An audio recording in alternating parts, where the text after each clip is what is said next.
지금부터 2020 지역신문 컨퍼런스 특별 세션 3을 시작하도록 하겠습니다. 안녕하십니까. 2020 지역신문 컨퍼런스에 참석해 주신 여러분 진심으로 환영합니다. 저는 특별 세션 3의 사회를 맡게 된 지역신문발전위원회 김찬영 위원입니다. 특별 세션은 컨퍼런스 개최 지역의 우선 지원 대상사 선정사들께서 기획해 주신 것입니다. 대구 경북의 이슈, 문화, 여론 등을 알리고 함께 고민해 볼 수 있는 자리를 마련한 것입니다. 특별 세션 3은 영남일보 주간, 경북매일, 경주신문, 고령신문, 성주신문, 영주시민신문, 영천시민신문이 함께 협력하여 기획해 주셨습니다. 감사의 말씀을 드립니다. 오늘 특별 세션 3은 지역 소멸 극복을 위한 국가균형발전 정책을 주제로 김사열 국가균형발전위원회 위원장께서 발제를 해 주시겠습니다. 오늘 발제를 해 주실 김사열 위원장님은 대구 개성과 경북대 생물교육과를 졸업하시고 덴마크 코펜하겐 대학 분자생물학으로 박사학위를 받으셨으며 한국백혈병 소아암협회 대구 경북 지회장과 대구시민단체 연대회의 상임대표를 지내셨습니다. 현재 경북대 교수로 재직하고 계시며 국가균형발전을 위해 노력하고 계십니다. 그리고 온라인 생중계를 시청해 주시는 참가자 여러분들께서는 유튜브 채팅창을 통해 다양한 의견을 남겨주시기 바랍니다. 발제에 관련한 질문 또한 유튜브 채팅창에 남겨주시면 질의응답 시간에 답변을 드릴 수 있도록 하겠습니다. 그럼 지금부터 김사열 위원장님의 발제를 듣도록 하겠습니다.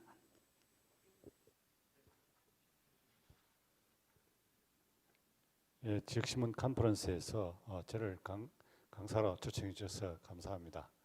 예, 저희 국가균형발전위원회가 가지고 있는 정책에 대해서 설명을 간략히 드리도록 하겠습니다. 예, 오늘 얘기할 목차를 제가 간단히 적었습니다. 불균형 무엇이 문제인가에 대한 얘기부터 시작하겠습니다. 여러분이 잘 알다시피 수도권 집중 현황이 우리나라가 아주 심대합니다. 이미 많이 알려졌지만 구체적인 데이터를 살펴보면 이게 지금 보면 인구가 2019년 말로 50% 이상 수도권에 집중했습니다. 그리고 인구뿐만이 아니고 실제로 우리 사회에서 경제력이 가지는 파급이 큰데 보시면 여기 천대기업 본사가 75.3%가 수도권에 있고 신용카드 사용액의 72%, 천대 기업의 매출이 실제로 86% 이상이 수도권에서 일어나고 있습니다. 인구의 집중이 다가 아니고 실제 경제적 활동은 더 많이 이렇게 수도권에 집중이 되어 있다는 것이 오늘 불균형의 본질입니다. 그 중에서 구체적으로 예를 들자면 지역 내 총생산이나 사업체수 같은 걸 들여다봐도 여러분 보시면 여기 지금 박스에 들어있는 지도에 수도권하고 다른 지역과의 비교 대비를 보시면 지역 내 총생산에 대한 대비도 아주 격차가 크고 사업체 수도 숫자가 아주 차이가 있음을 알 수가 있습니다. 그리고 또 하나는 이 불균형의 또 다른 이면인데 출산율이 높은 지방이 소멸 위기에 있다. 사실은 우리가 출산율이 낮은 지방이 소멸 위기에 있다면 굉장히 로직한데 출산율이 높은 지역이 왜 소멸을 할까? 좀 맞지 않는 말이잖아요. 출산을 하는데 반대의 말은 뭐냐면 반대의 입장은 수도권의 출산율이 낮은데 수도권으로 왜 인구가 몰리는가? 이런 좀 난센스한 현실을 볼 수가 있다는 거죠. 구체적인 내용을 보시면 지금 현재 대도시보다가 지방이 높은 출산율을 가지고 있습니다. 여기 밑에 지금 국토 내부의 광역 도 단위에 표시된 거하고 광역시 단위에 표시된 걸 보시면 대도시보다가 지방이 높은 출산율이 대체로 있다는 걸 볼 수가 있습니다. 상대적으로 숫자가 차이가 있습니다. 그리고 여기 지금 소멸 위험 지수와 관련해서 색깔이 다르게 표시했는데 붉게 표시한 데가 이제 아주 소멸 지수가 높은 데인데 여기 보시면 경상북도와 전라도, 도서지방, 일대지방과 그 유사치를 가진 지역들이 대부분 지역에 있다는 걸 알 수가 있고 수도권과 거리가 있습니다. 그래서 실제로 아까 제가 문제 제기했던 것처럼 합계 출산율이 높은 지역에서 왜 이렇게 소멸해 갈까? 그것은 태어나서 청년이 되어서 어떤 특정한 시기에 이렇게 이동해 간다는 걸 말하고 있습니다. 수도권으로. 저출산율이 왜 일어날까? 여기 합계 출산율 최고 최저에 대한 얘기를 하나 더 빠뜨렸습니다. 여기 보시면 이제 서울이 광역시 중에서는 제일 낮습니다. 우리나라 전체 지금 현재 평균은 작년 말에 0.92였습니다. 기준을 뭘로 보시냐면 현재 인구가 유지되는 숫자가 얼마냐면 2.1입니다. 우리나라가 198개국을 조사했는데 198입니다. 낮을수록 이제 좋은 게 아니죠. 198인데 그 중에 작년 말에 0.92였고 올해는 0.8로 지금 추정이 되고 있습니다. 이 0.8이라고 하는 숫자는 전 세계 어느 국가도 도달한 적이 없는 나쁜 쪽 기록입니다. 그래서 서울의 인구 집중이 문제를 일으키고 있고 그것이 병적이라는 것을 암시하고 있습니다. 건강하지 않다는 거죠, 사회가. 그리고 광역시 중에서 보시면 저기 왼편에 지도에 보면 0.7이 서울이 0.7이면 제일 낮습니다. 그리고 광역도 중에는 경기도가 제일 낮습니다. 그런데 아까 말씀드린 대로 광역시와 광역도에 인구 집중이 가장 많이 일어나고 실제로 가임 인구들이 그리로 이동해 갑니다. 실제로 여기 보시면 가임 인구의 나이가 15세에서 49세인데요. 이 나이에 있는 여성, 남성들이 이동해 가서 결국은 출산하지 않습니다. 그래서 굉장히 심각한 상태에 있다는 걸 알 수가 있습니다. 사람들은 젊은 청년들은 서울의 그 화려한 모습에 수도권의 화려한 모습을 또 일자리나 교육 이런 것 때문에 이제 가서 돌아오지 않고 있는데 거기 가서는 또 이런 식으로 결혼도 하지 않고 결혼해도 아기를 낳지 않습니다. 그게 수도권의 병적인 상태라고 제가 말씀을 드리고 싶습니다. 국토 전체가 건강해져야지 지역도 좋고 수도권도 좋은 거죠. 수도권은 한국의 지구촌 최하위 저출산 흐름에 결정적 역할을 한다. 가임 인구 집중도가 최고입니다. 그리고 합계 출산율이 최하위라는 거예요. 지역에 대해서 두 번 몹쓸 일을 하는 거죠, 수도권은. 왜냐하면 아기를 본인들은 낳지 않고 키워놓은 청년들을 데리고 가서는 아기를 낳지 않게 또 하는 거예요. 굉장히 문화적 배경이 나쁘다는 걸 알 수가 있어요.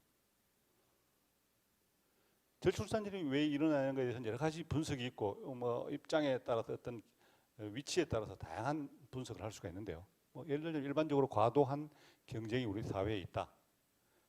사회에 대한 이해, 생태계에 대한 이해는 공존과 협력이 실제로 있는데 그것들을 보지 않고 경쟁에 대해서 너무 몰입하고 있다. 이게 이제 한국 사회가.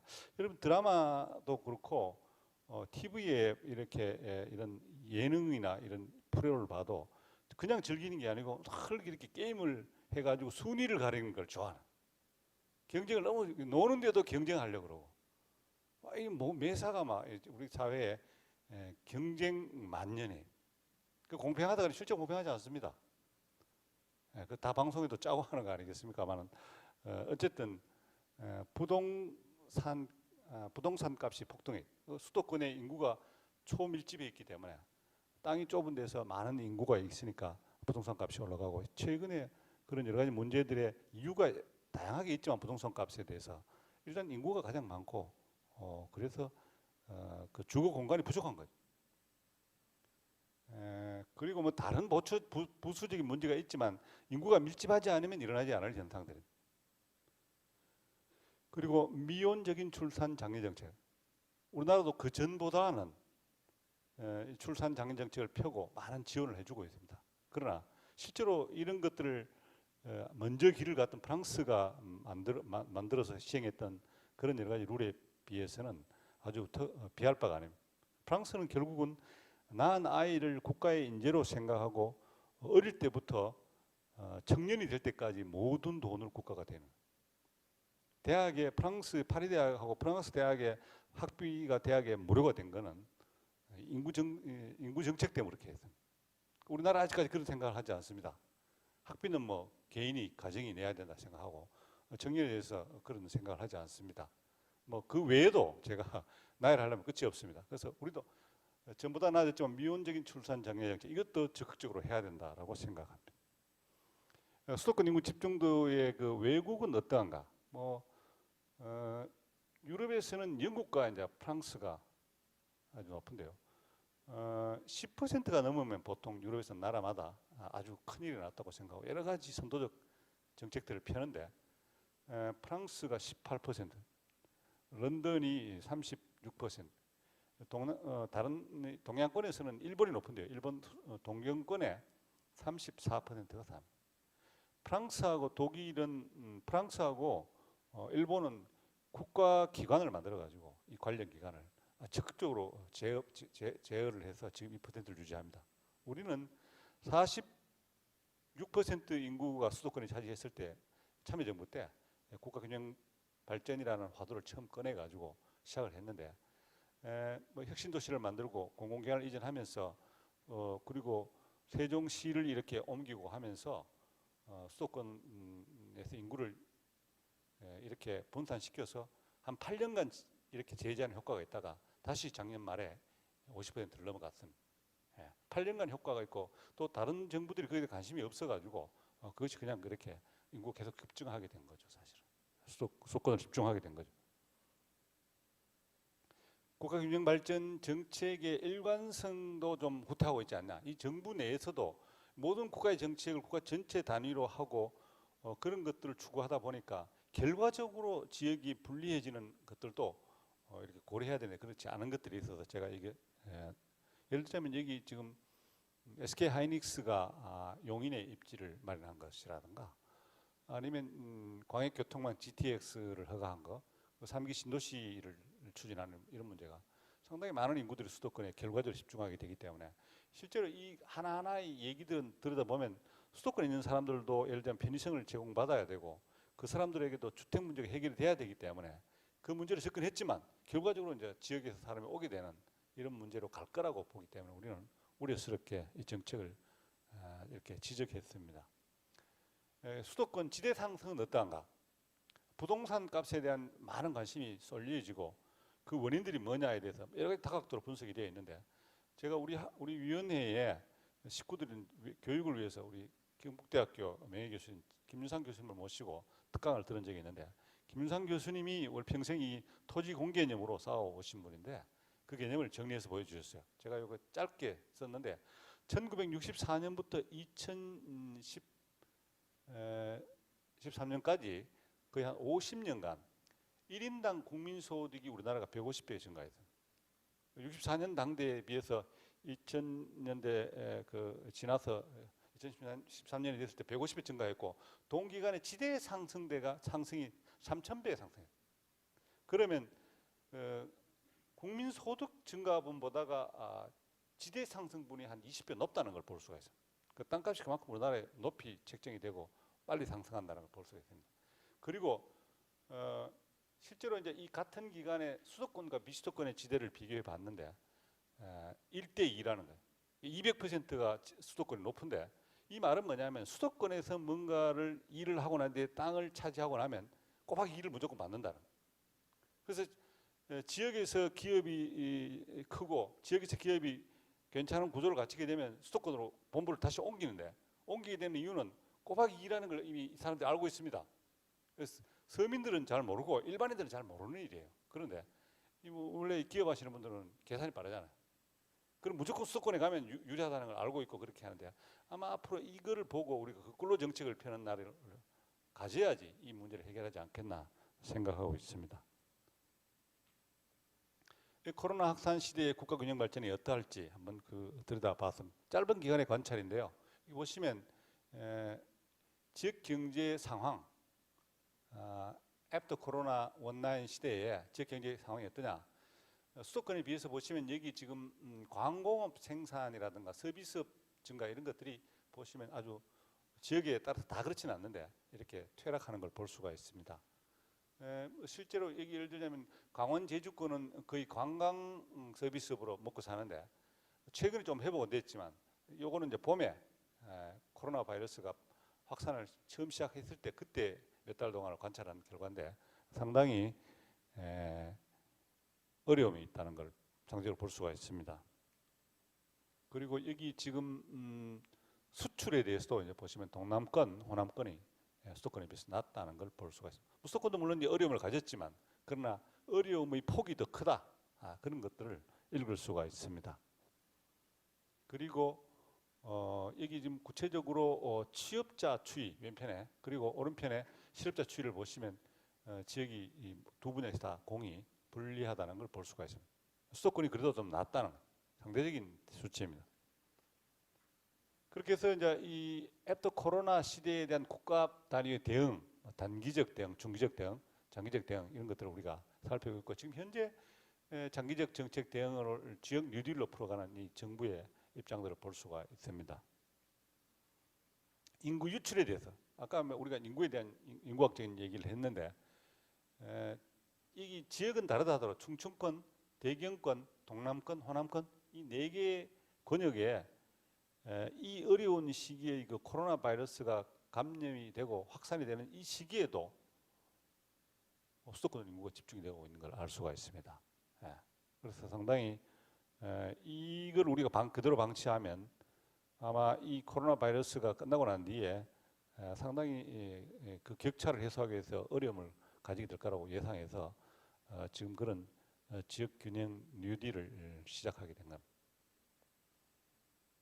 문재인 정부는 5대 국정 지표로서 고르게 발전하는 지역 그리고 자치분권과 균형 발전을 내걸고 있고 뭐 이것에 대해서는 뭐 이 속도에 대해서는 조금 가감이 있을 수 있지만 방향은 그렇게 정해져 있고 다른 길로 가지 않습니다.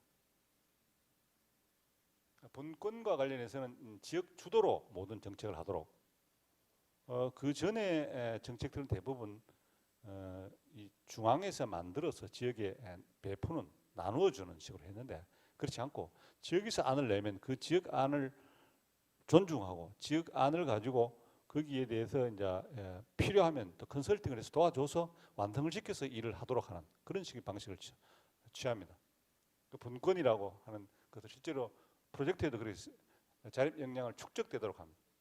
혁신에 대해서는 혁신 역량을 제고하는 그 지역 단위마다 다른 종류의 산업, 특화 산업들을 가지고 있고 다른 스토리를 가지고 있기 때문에 거기에 맞는 것들을 혁신하도록 유도합니다. 그리고 지금 뭐 애프터 코로나도 그렇고 그렇지 않은 시대에도 지역 내, 지역 간의 격차들이 있는데 이런 것들을 사회 통합 차원에서 포용해 가는 이런 정책들을 추구하고 있습니다. 그래서 전국 단위의 사업들을 할 때 가능하면 이 세 가지 정신을 하고 그리고 지역에게 기회가 가도록 하는 국가 단위의 보통 경쟁을 하면 지역은 보통 떨어지고 수도권이 주로 가져가는데 그렇지 않도록 저희들이 여러 가지 배려를 하고 고민하고 있습니다. 지역이 강한 나라, 균형 잡힌 대한민국을 만들기 위해서 지역 주도 자립적 성장 기반을 마련한 이 방식으로 정책들을 펼치고 있습니다. 사람과 공간, 이 산업 세 가지 이 키워드를 가지고 각 분야를 들여다보고 있습니다. 저는 와서 이제 이 공간과 산업도 물론 중요합니다만, 아직은 시간이 걸리더라도 언젠가는 사람에게 집중하는 이 정책으로 가야지 지역 균형 발전이 제대로 될 것이라고 생각하고 있습니다. 그래서 사람의 관심을 가지고 그쪽에 예산을 쓰려고 생각을 하고 있습니다. 여기 보시면 이제 이 사람에서는 이제 이런 지역 이제 일자리 선순환 교육 체계를 마련하는 부분, 그리고 이 지역 자산을 활용한 특색 있는 문화 관광을 구현하는 것, 기본적 삶의 질 보장을 위한 보건 복지 체계 구축하는 뭐 이런 것들이 이제 요 사람에 대한 건데 실제로 제가 생각하는 또 그 다음 단계의 사람들은 모든 어떤 국가 프로젝트의 그 이후에 컨텐츠를 관리하는 것에 대해서도 국가가 좀 일부 그런 것들을 포함시키는 게 맞다 그렇게 보고 있는 거죠. 그리고 공간에 대한 매력 있게 되살아나는 농산어촌 조성, 아직은 우리가 수도권이 너무 집중이 되는 것에 대한 대비로 비수도권의 그 광역 단위 시도에 대한 정책들을 주로 하고 있는데 아마 지금 이번에 지역 균형 뉴딜을 하게 되면서 기초 단위로 좀 눈높이를 낮춰서 하고 있고 또 이제 앞으로는 미래에 지금 여기 말한 것처럼 농산어촌을 이렇게 제대로 마을 단위, 기초 이하 단위에서도 이런 것들이 이루어지도록 하는 고민을 시작하고 있습니다. 아직은 그 일을 하고 있지는 않습니다. 근데 뭐 작은 프로젝트를 하고 있죠. 그리고 도시 재생 뉴딜 및 중소도시 재도약, 인구 감소 지역을 거소 광소 지역으로 육성하는 뭐 이런 것들을 고민하고 있습니다.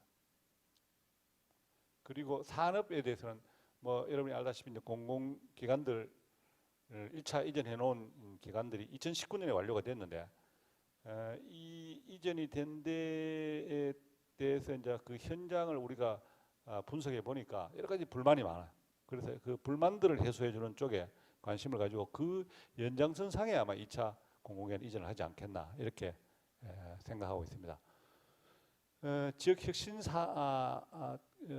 지역 산업을 혁신하는 쪽에 그리고 지역 유휴 재산의 경제적 자산화 등에 관심을 가지고 이 산업을 들여다보고 이 산업은 결국은 일자리가 생겨나는 지역 혁신인데 실제로 우리가 보통 이제 이 국가균형발전위원회가 했던 일 중에 공공기관을 지역 혁신 도시에 이렇게 뿌려놓은 이것을 아주 큰 업적으로 생각하는데 실제로 그렇게 가지고는 문제가 해결되지는 않습니다. 왜냐하면 그 공공기관 숫자가 그렇게 많지 않아요.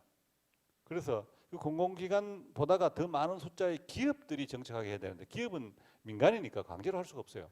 그런 것들을 고민하기 시작했습니다. 지역의 기업을 하는 것이 수도권에 하는 것보다 더 유리하도록 하는 조건들을 찾아내는 선진국들은 그렇게 하고 있습니다. 뭐 그런 것들을 고민하고 있습니다. 그게 파이널 골이죠, 사실은.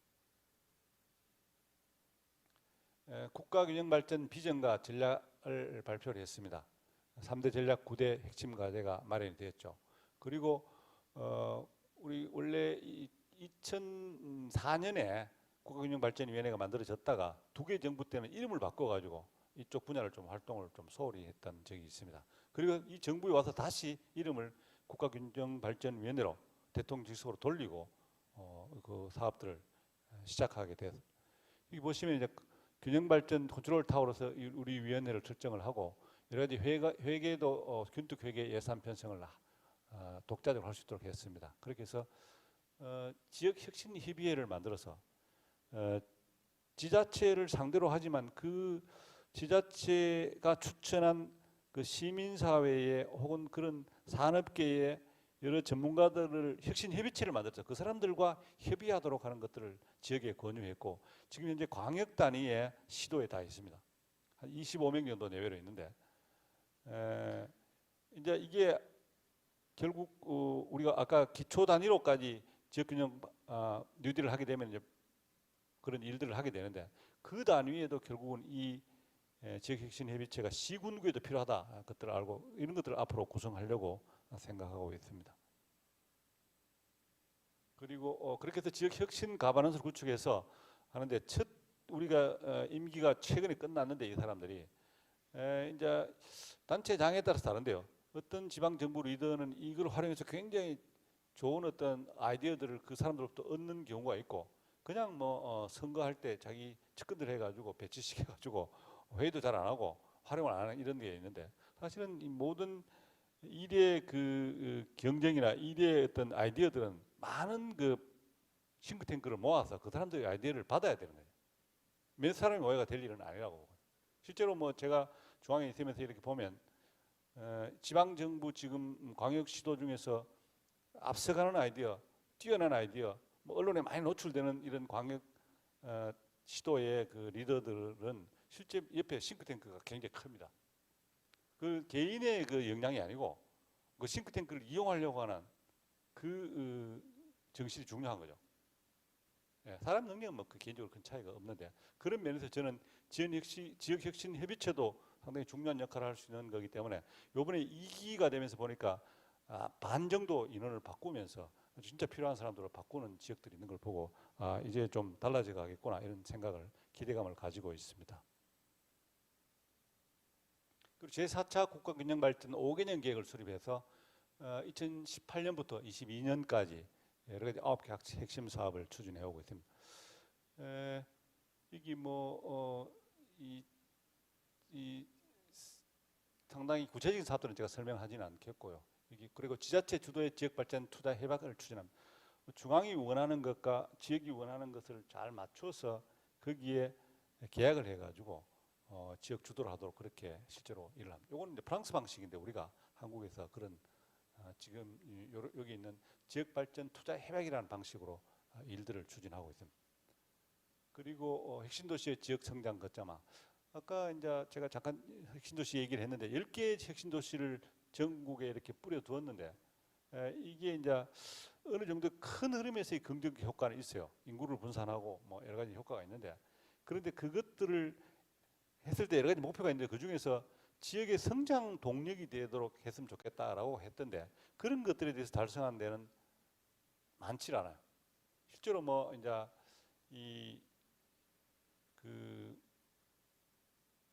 한전이 함께 간 그 나주라든가 LH공사가 간 진주라든가 이런 데에는 그 한 공공기관이 갔지만 관련되는 이제 기업들이 한 200개씩이 따라가 가지고 상당히 파급 효과를 내고 그 지역에 그 성장 동력이 되고 있는 게 사실인데 다른 지역들은 좀 그런 데 미흡하기 때문에 그런 것들에 대한 고민이 좀 필요하고 우리 위원회에서도 고민을 하고 있지만 실제로 해당 지자체들마다도 이 문제를 좀 같이 풀어야 되는 그게 좀 과제로 남아 있습니다.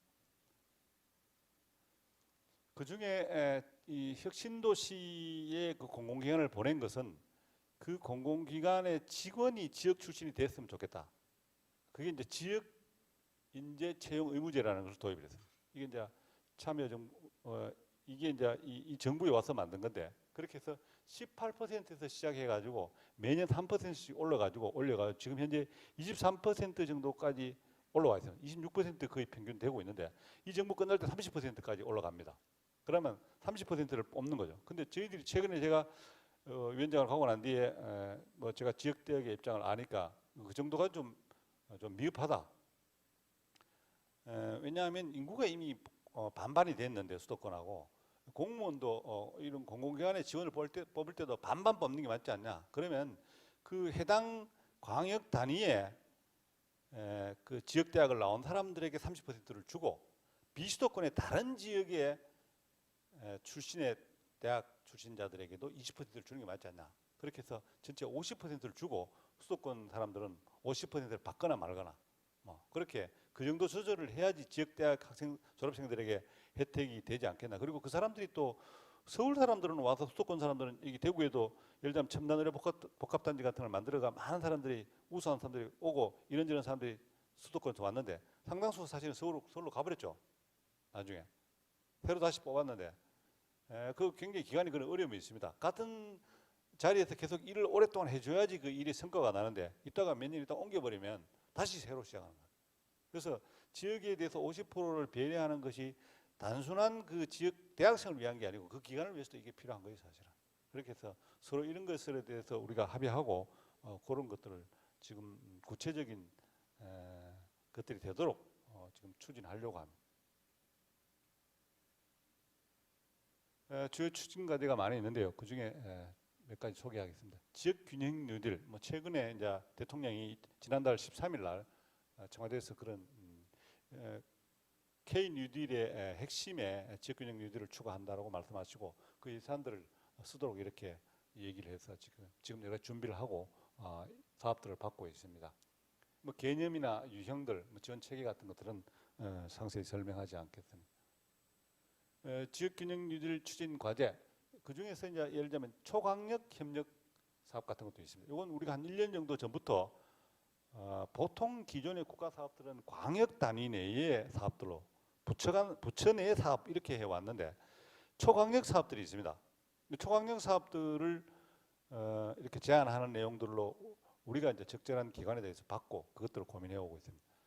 예를 들자면 그동안에 국가 철도망 같은 것들은 이제 지금도 꾸준히 하고 있는데 이 철도망들이 주로 수도권 중심으로 이렇게 되어 있습니다. 모든 철도는 서울로 가도록 이렇게 해놨어요. 그런 어떤 문제가 발생하냐면 차를 운전하면 모르겠지만 예를 들자면 뭐 영덕에서 예를 들자면 뭐 상주를 간다든가 아니면 뭐 부산에서 이 창원을 간다든가 이러면 차를 여러 번 바꿔 타고 굉장히 비용도 많이 들고 시간도 많이 들어요. 수도권에 들여다보면 굉장히 촘촘하게 해놔가지고 아주 마을 가듯이 그렇게 해놨어요. 근데 지역은 전혀 그렇게 돼 있질 않아요. 그래서 이거 이제 광역 철도 순환망들을 만들어가지고 예를 들자면 그 서울로 가지 않고 지역 내에서 순환하는 광역 철도망들을 만들려고 생각해요. 그런 제안들이 들어와 있어요. 그거는 경남권, 경북권, 호남권, 강원권 다 있죠 사실은. 근데 그게 우리가 모두 국가 사업들이 그동안 수도권 중심으로 이루어져 왔기 때문에 지금도 계속 그 일이 추진되고 있는데 우리 이쯤에서 지역의 순환이 필요하다.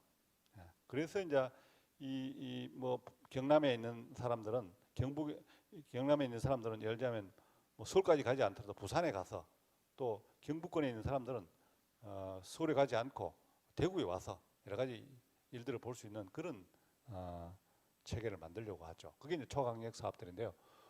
상당히 많은 사업들이 우리가 지자체에서 받아가지고 여러 가지를 지금 들여다보고 있습니다. 시도 경계를 넘는 초강력 협력 사업, 규모의 경제와 시너지 창출이 되도록 하고 수도권에 버금가는 경제 생활권을 형성하려고 합니다. 이게 이제 이런 경제권, 생활권 또 이제 그런 것들을 좀 지역 단위 내에서 역할을 다르게 해서 이제 하는 여러 가지 방안들을 마련하고 있습니다. 지역균형 뉴딜 추진 과제입니다. 광역권역, 기초권역 사업 발굴 검토하고 있고 균형 지표를 이용한 뉴딜 공모 사업 추진도 검토하고 있습니다. 그 지금 내용들 거기 설명이 있고요. 여기 지금 국가균형발전 프로젝트는 총 23개 사업 한 24조 정도로 이를 추진하고 있습니다. 요 지금 보시면 기존에 알려져 있던 일인데요. 요 지금 보시면 대구 같은 경우에도 보면 여기 지금 대구 산업선 요게 이제 저기 보시면 서부역에서 경부선 서부역에서 달성까지 이렇게 산업선을 만드는 겁니다. 그런 철도 프로젝트가 되어 있고 경북에는 보시면 여기 동해선 전철함 저기 지금 포항에서부터 이제 강릉까지 지금 현재 철도망이 있는데 그걸 전철로 하는 이런 것들을 이렇게 요구해서 지역마다 여기 지금 지도에 스파팅을 해놨는데 이런 균형 발전 프로젝트가 대체로 이제 SOC 사업인데 이 지난 3년 동안 매년 16조 정도 그렇게 해서 한 48조 돈을 여기에 퍼부어서 사업하고 있습니다. 이런 일들을 할 때 예비 타당성 조사를 보통 하는데 이렇게 하면 보통 지역의 기회가 잘 가지 않습니다. 이게 왜냐하면 예비 타당성 조사라는 게 경제성이라든가 정책성을 가지고 주로 평가를 하는데 이것이 기존의 시설을 갖추어진 데가 유리하도록 되어 있습니다. 그러면 시골이나 새로운 지역은 기회를 가지기 거의 없습니다. 예비 타당성 조사에 떨어지게 돼요. 근데 그거는 공평하지 않은 것이 왜냐하면 이미 출발점이 다른데 출발의 기회를 안 준 사람한테 지금 그런 요구를 하는 건 맞지 않죠. 그래서 우리 국가균형위원회에서 그렇게 하지 말자라고 얘기를 했고 실제로 예를 들면 이건 이제 씨름 같은 경우에도 보시면 여러분 이제 급이 있지 않습니까? 어린애들 급이 있고 몸무게에 따라서 백두급, 금강급 이런 게 있지 않습니까? 이 급에 따라서 경기를 시켜야 되는데 전부 다 한 번에 붙이는 거죠. 그러면 늘 이제 수도권이 이기도록 되어 있죠. 그래서 그걸 그렇게 하지 않도록 저희들이 예비 타당성 조사 내에도 그런 두 개의 그 중요한 정책성이나 경제성 이외에 지역 균형 발전에 대한 것들을 고려하도록 하는 점수를 이렇게 쓰도록 이렇게 유도하고 있습니다. 아까 얘기한 그런 프랑스식의 그 계약 협약 그걸 통해서 우리가 지금 현재 지방 정부 주도의 균형 발전 사업들을 펼치고 있다 얘기를 했습니다.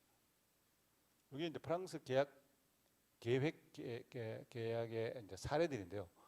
상세한 내용은 제가 설명하지 않겠습니다. 지자체 주도 다부처 묶음 사업도 저희들이 추진해 왔는데요. 예를 들자면 여기 국비 한 1,000억 원을 들여서 2년간 했었는데 실제로 지역마다 어떤 사업들을 했는데 여기 보시면 이 지역마다 좀 다른 것들을 추구하고 있는데 여기 보시면 부산 같은 경우 미래해양도시 부산의 해양 신산업 혁신 성장 생태계를 조성하는 이런 사업들, 북한과 관련된 이런 사업들을 추진해 오고 있고 여기 거창 합천에 보시면 거창 승강기 생산 거점을 활용한 세계 승강기 허브 도시 조성 사업 이런 것들 지역 산업으로 설정해서 저희들이 지원해 왔습니다. 근데 이건 다부처의 묶음 사업들로 추진하고 있습니다. 지역 주도의 혁신 성장 계획 수립 및 사업 추진 체계 도입 추진입니다. 여기 추진 방향은 여기 지금 지역 혁신 성장 계획을 수립해서 하고 부처 시도 간의 지역 발전 투자 협약 체계를 해서 이 일들을 주도한다. 아까 설명을 했습니다. 이 기본 방향, 계획 수립, 사업 조정, 신설, 또 계획 확정 이런 내용들이 이렇게 적혀 있습니다. 아까 말씀드린 대로 지역 혁신 사업을 지역 발전 투자 협약 방식으로 개편해서 추진하고 있다. 여기 보시면 기존에 하던 사업의 방식은 여기에 지금 왼편에 보시면 여기 보시면 이게 지금 위에서 아래로 그냥 이렇게 강요하는 방식의 탑다운 방식인데 지금 바뀌어져가 우리가 지금 하는 사업들은 대체로 이제 이 바텀업 방식으로 하고 또 이렇게 협력 지원하는 방식으로 하고 뭐 그렇게 합니다. 부처 간에 연계를 해서 이제 일들을 도모하게 하고 뭐 그렇게 합니다. 사업마다에 대해서 이제 지자체와 대등한 관계 혹은 지자체를 좀 의견을 우선적으로 내세우는 쪽으로 해서 일들을 추진하고 있다. 그렇게 말씀드릴 수 있습니다. 여기 지금 공공기관 153개에서 작년 말까지 혁신도시에 10개 혁신도시에 간 기관이 있는데 실제로 보시면 아까 설명한 대로 대구에도 신용보증기금과 한국가스공사 같은 10여 개 이상의 기관이 와 있고 뭐 다른 기관도 이렇게 한 10개에서 15개 정도 기관들이 다 이전에 있습니다. 혁신도시에 112개가 있고 세종시에 19개, 개별 이전한 게 22개가 있습니다. 아까 말씀드린 대로 지금 현재 작년까지 이전한 기관들의 여러 가지 어려움들, 대구 같은 경우는 뭐 대구 동구에 혁신도시에 고등학교가 없더라고요. 이런 문제를 뭐 데리고 올 때는 이제 다 해준다고 말했다가 안 해주고 이렇게 지역에서 방치하고 있어서 이 문제를 해결을 하려고 생각하고 있습니다. 뭐 다른 지역도 마찬가지입니다. 뭐 그런 것들이 해결이 안 되고 어려움이 있습니다. 뭐 이런저런 문제가 지역마다 사정은 다른데 그런 것들을 해결해 주려고 합니다. 그 연장선상에서 뭐 여러 가지 사업들을 예를 들면 정주 여건을 개선하고 기업 유치를 활성화하고 지역 상생 발전을 실제로 뭐 대구도 지금은 좀 덜해졌지만 옮겨오고 상당한 기간 동안 이제 임직원들이 수도권으로 이제 갑니다. 매일 출퇴근 버스를 타고 가는 그거에 대해서 굉장히 사람들이 불만을 가지고 얘기하는데 사실은 그렇게 할 수밖에 없는 그 지역의 여건이 안 되는 것에 대해서 생각하고 상대를 배려하는 입장이 필요하다. 그 사람들이 뭐 돈을 써서 매일 그 시간을 써서 왔다 갔다 하고 싶지 않을 텐데 대전에서 제가 옛날에 보면 대전에 그 청이 와서 그 정착하는 데는 10년씩 이렇게 시간이 걸리더라고요. 인내를 가지고 하고 가능하면 그 지자체에서 지방정부에서 그 임직원들이 잘 정착할 수 있도록 도와주는 게 필요하다. 저는 그런 얘기를 드리고 싶어요. 혁신도시 시즌 2와 관련되어서 이제 기업 유치 창업 지원을 하고 지역 인재 채용을 하도록 한다. 그리고 정주 여건을 개선한다. 이런 것들이 저희들이 지금 현하의 목표로 되어 있습니다. 초강력 프로젝트 추진에 대해서는 뭐 아까 말씀을 드렸는데 여기 뭐 권역 설정이나 추진 방식, 향후 계획 이런 것들을 적었습니다. 권역을 설정하는 거는 이제 예를 들면 대구와 경북 이런 식의 초강력도 가능하고 대구와 예를 들면 다른 광역에 있는 다른 기관들, 다른 지역과 하는 사업 뭐든지 가능합니다. 같은 광역 내가 아니면 다 가능한 거죠. 그런 것들을 초강력이라고 말합니다. 그렇게 해서 이 수도권 수준의 경쟁력을 갖춘 지역 경제 생활권역에 대해서 이제 형성할. 최근에 경상북도와 대구가 행정 통합을 시도하면서 여러 가지 꿈들을 꾸고 있는데 뭐 이런 것들이 큰 흐름에서 사실은 잘 되었으면 좋겠다 이렇게 사람들이 생각하고 있습니다.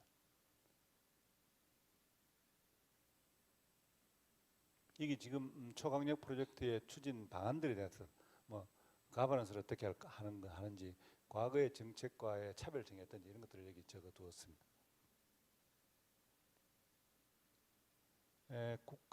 여기 지금 요건 예산과 관련되는 건데 저희들이 균특 회계를 만들어서 이런 여러 가지 국가 균형 발전과 관련된 사업들을 지원하고 또 지역에서 그런 것들을 재정을 해결하는데 어려움이 없도록 이렇게 지원하고 있습니다.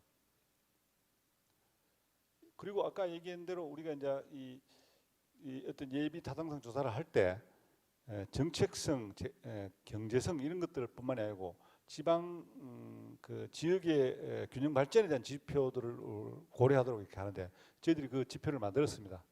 여기 보시면 저기 위에 핵심 지표로 40년간의 인구 증감률 그리고 최근 3년간의 재정 자립도 이런 것들을 주 지표로 하고 그리고 객관적 지표로 있는 8개 부문에 41개 지표 그리고 주간 지표로 10개 부문에 22개 가치지향적인 걸 집어넣어 가지고 오히려 불리한 지역의 점수를 나중에 역으로 환산하도록 이렇게 하는 방식을 채택하도록 다른 정책들도 고려하고 권유하고 있습니다. 지역이 이런 균형 발전에 대해서 기회를 달라고 하는 것이 하나의 이제 뭐 이렇게 구걸이 아니고 당당한 권리로서 근거를 만들어 주는 거죠. 그래서 이것들을 가능하면 국가의 여러 가지 사업들에 이 지표를 쓰도록 이렇게 저희들이 권유하고 있습니다. 정책 수립 시에 기초 자료로 활용을 하고 정부 재정 지원 사업 및 정책 모니터링 사업의 지표로 활용. 매년 이걸 기초 단위로 아마 나중에 더 진화해 가면 아주 더 상세한 기초 단위 이하의 면 단위까지도 아마 상세한 지표들을 만들어 내면 아마 그런 것들에 대해서도 지원이 꼼꼼하게 세밀하게 될 수 있다고 봅니다만 아직은 시작하는 단계에 있습니다. 원래 지금 지난달에 이게 통과가 돼가지고 이것들을 이제 시도를 하고 있습니다. 그리고 또 최근에 저희들이 아까 말씀드린 대로 지역에 결국은 기업이 정착해야 되는데 그 기업을 어떻게 정착시키느냐 중에서 지금 현재 가지고 있는 여러 가지 제도를 가지고 시도를 해보자 해서 이제 추진하는 게 도심융합 특구라는 프로젝트 때 5개 큰 광역시 단위에 아마 이런 기업들이 가도록 해서 그 기업에 좋은 넥스 유니콘 회사들이 가서 그 기업의 지역 대학 출신들의 인재들이 거기 취업이 되도록 이렇게 하려고 합니다.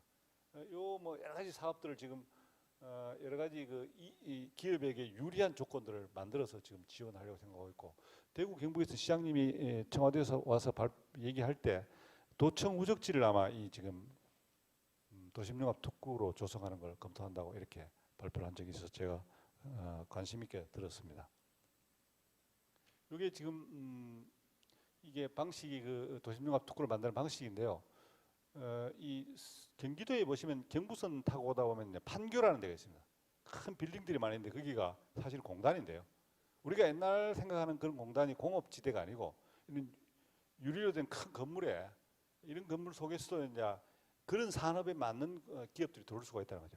판교가 굉장히 중요한 지금 디지털 산업의 메카가 되어 있는데 그런 것들을 지역에 만드는 게 필요하다라고 보고 있죠. 그래서 지금 여기 보시면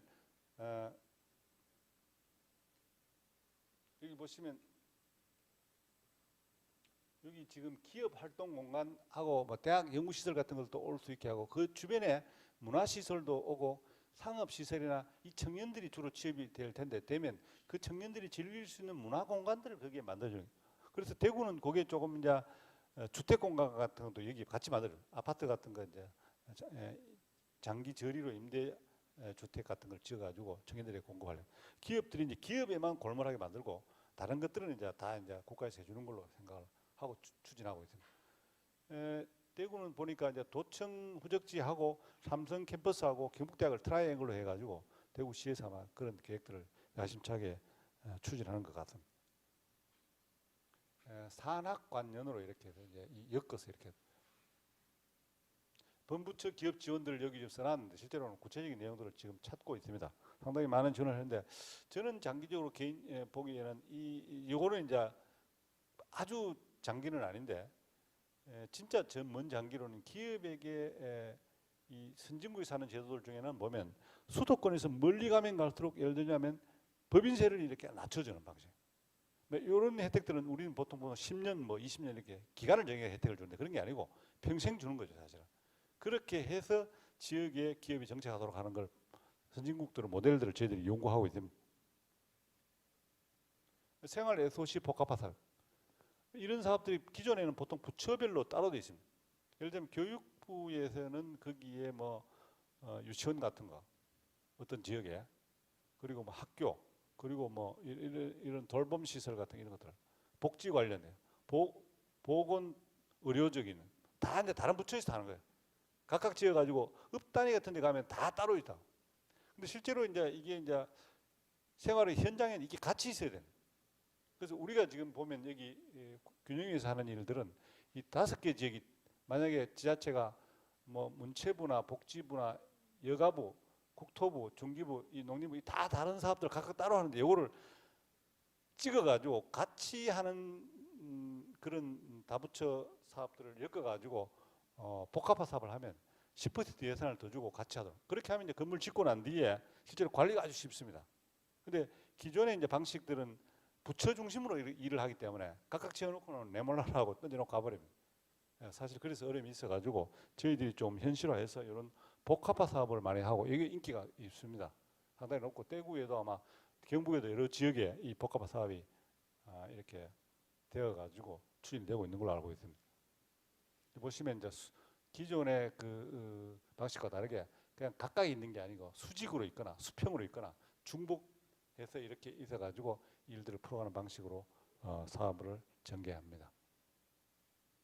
뭐 이런 식의 그 생활 OC 복합 SOC 복합화 사업이 나오게 된 거는 큰 흐름에서 수도권과 비수도권의 문화적인 어떤 이런 시설의 격차를 보니까 10대 7이더라. 3이라는 격차가 있다는 걸 메우기 위해서 이런 사업들을 했고 이 사업도 규모가 굉장히 큽니다. 여기 보시면 총 사업비가 48조 원입니다. 상당히 큰 규모의 사업들이죠. 그러면 100조 원 단위의 100억 원 단위의 건물들을 짓는다 그러면 그 개수가 상당히 많습니다. 예. 그리고 셋들 마을이라고 해서 지역 생활 여건 개조 사업 이런 것들도 저희들이 했는데요. 해왔는데 여기 보시면 뭐 국비 70%, 지방비 30%로 매칭을 해서 농촌에는 3년간 15억 원, 도시에는 4년간 30억 원을 국비를 지원하는 이런 사업들을 추진해 왔습니다. 보시면 뭐 주변에서 보던 사업들인데 이걸 균형위가 했습니다. 여기 지금 구체적으로 지역마다의 개수들 지금 프로젝트 했던 것 총 사업비 전체 한 1조 원 정도 여기에 실제로 투자 되었다. 15년부터 20년까지 431건이 선정이 되었고 요 정도 국비 그리고 지방비가 들었다는 걸 여기 기록했습니다. 글로벌 정책 협력 가버넌스 구축인데요. 뭐 우리가 이제 그동안은 국가 균형 발전을 위해서 여러 가지 고민하면서 아까 말씀드린 대로 일본이라든가 프랑스 모델들을 많이 연구했습니다. 그리고 뭐 미국이나 또 독일의 모델들을 보는데요. 실제로 우리가 많이 배우려고 노력을 우리가 그런 걸 안 해봤는데 그런데 최근에 와서는 우리나라가 하는 여러 가지 방식들을 다른 나라들 배워가는 쪽으로 이제 좀 관심을 쏟고 있어서 저희들이 좀 조심스럽습니다. 예를 들자면 인도네시아가 수도를 옮기려고 합니다. 그 인도네시아가 우리 한국형 모델을 가지고 이런 것들 하려고 해서 이제 한국에 와 있습니다. 그 관계자들이 그렇게 와 있고 뭐 베트남이라든가 다른 여타 나라들이 이런 데에 대한 관심이 우리나라에 있어가지고 우리나라도 그래서 우리 기관 내에도 지금 국제협력사업부를 따로 협력기관을 만들었습니다. 그렇게 해서 이런 문제를 동시에 풀어보려고 하고 있습니다. 지금 국가균형발전위원회의 현황입니다. 현재 직원이 한 80명 정도 있고요. 5분의 4 정도 되는 직원은 부처에서 파견을 온 공무원들. 뭐 지자체에서도 와 있고요. 그렇게 해서 5분의 4 정도를 차지하고 있고, 그리고 5분의 1 정도를 자체 직원을 풀어서 이제 사업을 하고 있는 일들을 하고 있는데, 현재는 자문기관으로 있기 때문에 아까 그런 뭐 8조 10조 되는 사업 이제 지역균형 뉴딜로 한 75조나 80조 이렇게 되는 사업을 하게 되더라도 결국은 해서 그걸 국조실이라든가 해당 부처로 줘버리는 거예요. 저희들이 책임을 마지막에 안 지게 되는데 아마 이런 것들을 책임지고 실행하는 기관이 되기 위해서 아마 제가 행정위원회로 바꿔야 되지 않겠나 이런 것들을 관심을 가지고 있는데 최근에 이제 국회에서 이제 의원 발의로 이것들이 추진이 되고 있어서 잘 되기를 기대하고 있습니다. 현재 또 우리가 제가 가기 전에 6개 전문위원회가 있었는데 이 마지막에 지금 보시면 균형발전규제혁신위원회라는 걸 전문위원회를 새로 만들었습니다. 이건 뭐냐면 이 기업 활동을 하고 이렇게 하는데 지역에서도 수도권도 마찬가지지만 여러 가지 제약이 많습니다. 이 제약들을 풀어주는 규제 샌드박스를 만들어주고 혁신을 하는 이런 전문위원회를 만들어가지고 여러 가지 예외적인 것들을 지역에 선사해서 지역 기업들이 잘 할 수 있도록 실제로 그런 전문위원회를 만들었습니다. 그렇게 해서 앞으로 지역에서 만약에 정부의 규제가 있는 것들에 대해서 어려움이 있을 경우에는 공공적 목적을 위해서 저희들이 활동을 해서 조정해서 그런 일들을 해소시켜 주려고 이렇게 위원회 전문위원회를 하나 더 만들었습니다. 감사합니다. 발제를 해주신 김산일 위원장님께 감사의 말씀을 드립니다. 그럼 지금부터 유튜브 채팅이 들어온 게 없습니까? 네, 아마 그 처음 진행되는 온라인 토론회에서 미처 이에 대한 시청자들께 해서 생소한 관계로 질문이 없는 것 같습니다. 이후라도 질의를 해오시면 위원장님께 잘 전달토록 하겠습니다.